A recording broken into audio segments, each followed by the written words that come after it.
So before I add the front hub motor to my SteamPunk electric bicycle, I'm going to reinforce the front fork, because it's just too thin to handle a 48 volt 1000 watt motor wrenching against it. I think it's going to probably fold up right here. So anyway, with a electric bicycle conversion, you should always add a torque arm. But in this case, I think we should add a torque fork. So I got this strip of metal, which is, of course, it's really flimsy in that direction, but this direction it's really strong, so it can handle a torque in that direction. And I think that we should build a torque fork. So it's a fork that runs on the inside and just goes all the way up to the top, kind of in that area. But it's hidden behind this a little bit, although you can see it in this area. So it shouldn't look too strange. It shouldn't ruin the aesthetic of this, but I think it'll probably greatly increase the reliability and strength of this. Plus, I like redundancy in systems, because then it's a safer failure mode. Well, I think that we can start by taking the front fork off. That'll make it easier to work with, and that'll be also a good opportunity to check out all the stuff in here to make sure that's doing okay.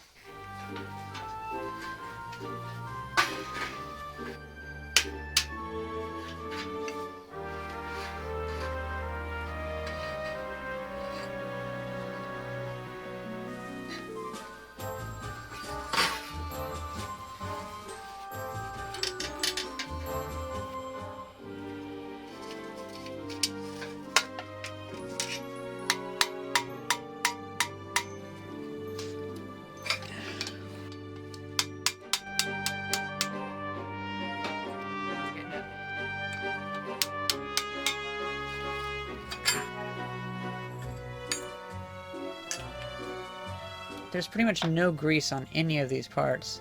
Well, a little bit, but it's long gone. And this little bolt here is cracked, so I might weld that, or I might just find another one on another bike. Or maybe it just doesn't matter. I don't know. But I'll take this chance to clean this stuff up like this. Oh. Interesting. Make these look nice and clean.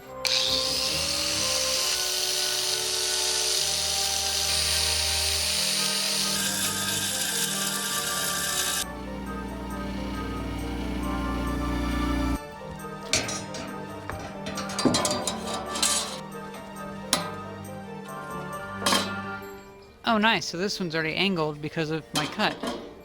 Sweet.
So I totally forgot to take into account that the metal will contract after it cools off, and so I've lost like an inch of width on here. I need a lot wider.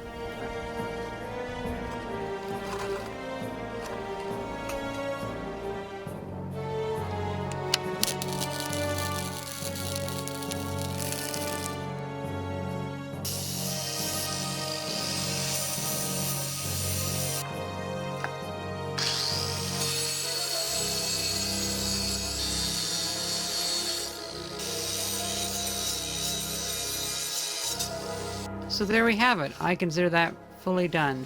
I had to cut that because it was pulling these in, but that welded back okay. I was pretty happy with that. And now it's actually wider than it was before.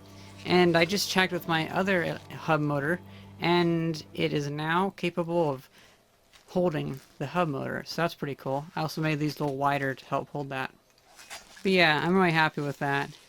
Looks almost like a weapon. Like this would be sharp, and I don't know. Just occurred to me I should probably drill out these holes so I can use these again before I go out and paint.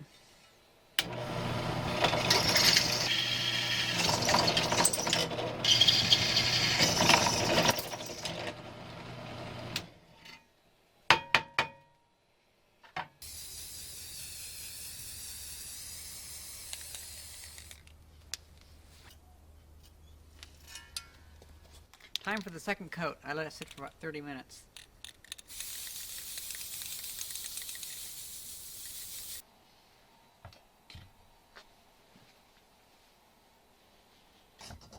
So it's been 24 hours and it's just dry enough to work with. Although it still has a slight smell of paint, so I imagine it still could go another 2 days or so of curing.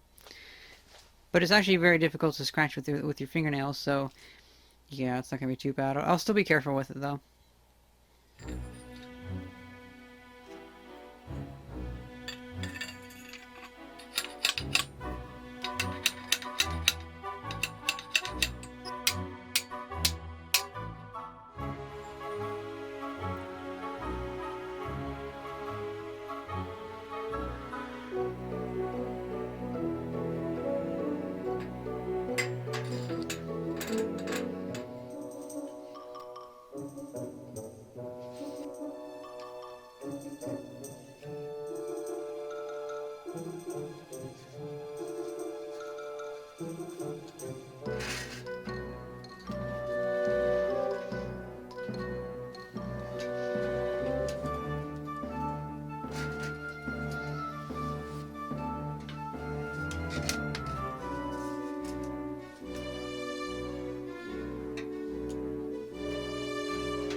That is like very spiffy.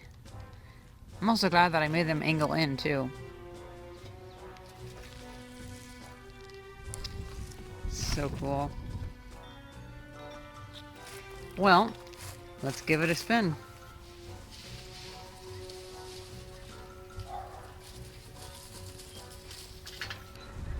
Going uphill now, and it's actually, well, it's just the front fork. We're not going to be able to really test it, but it at least is working how it should work. So that's good. Also, the steering is really nice and smooth too. I'm really happy with that. Got to fix the back wheel and stuff like that, because I bet there's probably no lubrication in that either.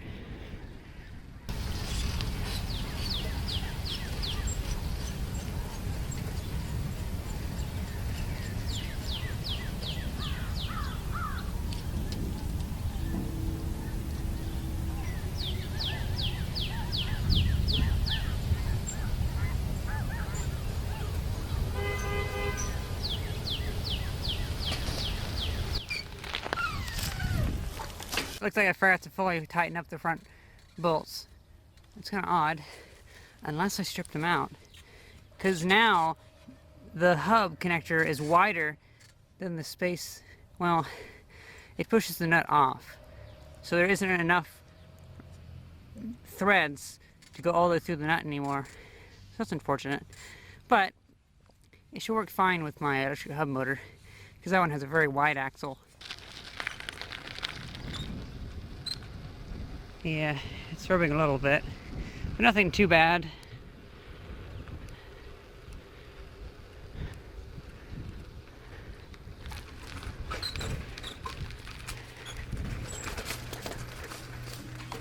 I will definitely fix that, and I say let's call it quits for there.